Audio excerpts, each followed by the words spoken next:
దేవుని స్తోత్రం. హల్లెలూయా. అందరు బాగున్నారా? అందరు బాగున్నారా? ఇప్పుడు మీకు సెలవులు వచ్చినాయి కాబట్టి చాలామంది హుషారుగా ఉంటారు. ఎందుకని?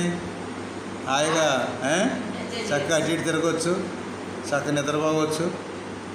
ఎలాగంటే అలాగా స్వేచ్ఛగా అటు ఇటు పోతూ ఉంటారు స్టూడెంట్స్. పెద్దవాడు చిన్నవాడు అందరూ కూడా వాళ్ళు సెలవులు ఎప్పిస్తారు అనుకుంటారు ముందు. తర్వాత సెలవులు ఇచ్చిన తర్వాత మా ప్రాణాలు చేపించింది అంటున్నారు వీళ్ళు అని తల్లిదండ్రులు కూడా చాలా బాధపడుతున్నారు. చక్కగా సెలవులు హ్యాపీగా వాళ్ళు గడపాలి స్టూడెంట్స్.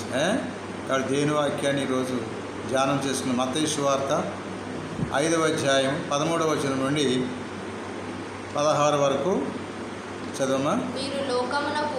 మీరు లోకమునకు ఉప్పై ఉన్నారు.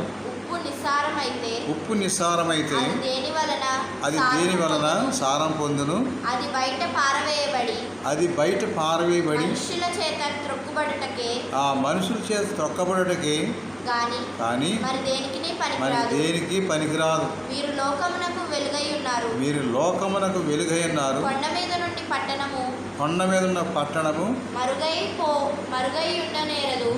ఉండనేరదు. మనుషులు దీపం వెలిగించి కొంచెం కింద పెట్టరు, కానీ అది ఇంటున్న వారికి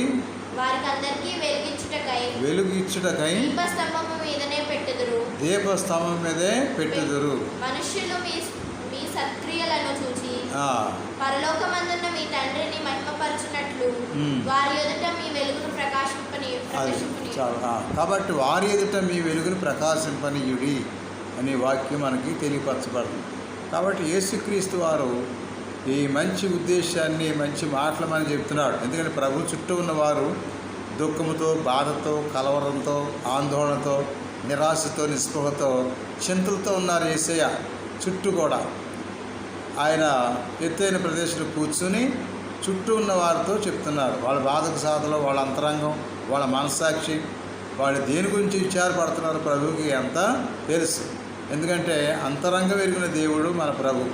కానీ చుట్టూ ఉన్నవారు ప్రజలు వాళ్ళు ఏమనుకుంటున్నారు? మనసులో నిరాశతో ఉన్నారు. మా జీవితాలకి వ్యర్థమే, మేము ఎందుకు పనికిరాని అనుకున్నప్పుడు వాళ్ళకు దుఃఖము, కన్నీరు, వ్యధ చూసి వాళ్ళని చూసి బాధపడుతున్న ప్రజలను చూసి ధైర్యంతో కూడా మాటలు చెప్తున్నాడు. వాళ్ళకున్న విలువ ఏంటో చెప్తున్నాడు. మొట్టమొదటిసారిగా ప్రభు అంటున్నాడు, మీరు లోకానికి ఉప్పు లాంటి వారు అని ప్రభు తెలియపరుస్తున్నాడు.